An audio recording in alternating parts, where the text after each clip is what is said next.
आम चुनाव से पहले जेडीयू का रुख क्या रहेगा और एनडीए में बीजेपी के साथ ही उसके रिश्ते किस तरफ आगे बढ़ेंगे, ये फिलहाल बड़ा सवाल बना हुआ है। बीजेपी और जेडीयू के बीच में लगातार पीएम पद के उम्मीदवार को लेकर जो मंथन चल रहा है उसको लेकर सवाल उठ रहे हैं। ऐसे में सवाल बड़ा यही है कि क्या पीएम पद के उम्मीदवार के नाम पर सहमति बन पाएगी, और इसी को लेकर आज जेडीयू राष्ट्रीय कार्यकारिणी की बैठक करेगी और इसी में पीएम पद के उम्मीदवार का नाम सीधे सीधे बीजेपी से पूछ सकती है।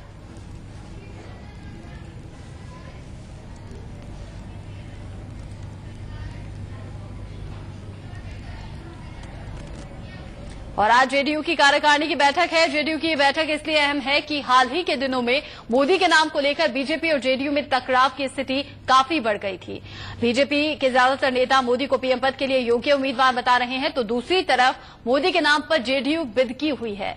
ऐसे में जेडीयू की इस कार्यकारिणी बैठक पर सबकी नजर रहेगी कि आखिर मोदी पर पार्टी क्या एजेंडा तय करती है।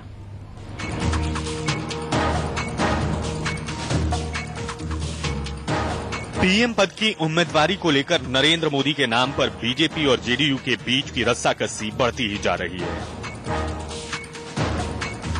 अब बात इतनी आगे बढ़ चुकी है कि प्रधानमंत्री पद की उम्मीदवारी के नाम के लिए जेडीयू ने मोदी के नाम पर एक तरह से बैन तक लगा दी है। अब कार्यकारिणी की बैठक में जेडीयू ये तय करेगी कि लोकसभा चुनाव के पहले पीएम पद की उम्मीदवारी के नाम की घोषणा हो कि नहीं। हालांकि जेडीयू नेता लगातार मांग कर रहे हैं कि उम्मीदवार के नाम की घोषणा करके ही एनडीए लोकसभा चुनाव में उतरे।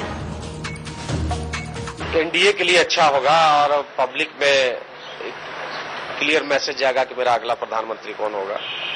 इसलिए एनडीए को चाहिए प्रधानमंत्री का पद घोषित करना चाहिए।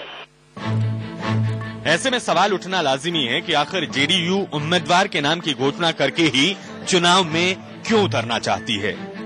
हालांकि इस सवाल का जवाब ढूंढना ज्यादा मुश्किल नहीं है।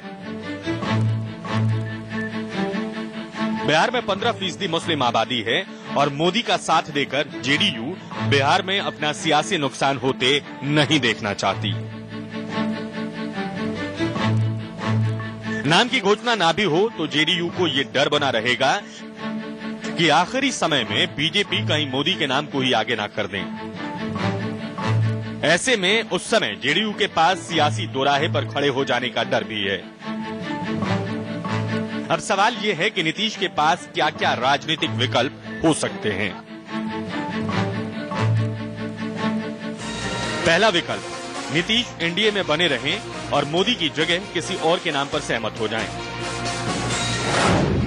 दूसरा विकल्प, हाल के दिनों में नीतीश और कांग्रेस के बीच मधुर संबंध देखे गए हैं। खुद प्रधानमंत्री नीतीश कुमार की तारीफ कर चुके हैं और नीतीश ने पी चिदम्बरम की। ऐसे में राजनीतिक हलकों में लगातार ये कयास लगाए जा रहे हैं कि नीतीश कांग्रेस के साथ जा सकते हैं। तीसरा विकल्प, दिल्ली में जेडीयू की रैली के दौरान नीतीश कह चुके हैं कि बिना बिहार सरकार की मदद के अगली सरकार नहीं बनेगी। ऐसे में संभव है कि नीतीश कुमार की नजर मुलायम की तरह तीसरा मोर्चा बनाने पर हो। चुनाव के पहले और बाद में क्षेत्रीय दलों की भूमिका काफी अहम होने वाली है। ऐसे में नीतीश खुद को पीएम पद के दावेदार के रूप में पेश कर सकते हैं। हालांकि नीतीश कुमार कई बार साफ कर चुके हैं कि उनकी पार्टी छोटी है और इस लिहाज से पीएम पद की दावेदारी पर बड़ी पार्टी का हक पहले बनता है।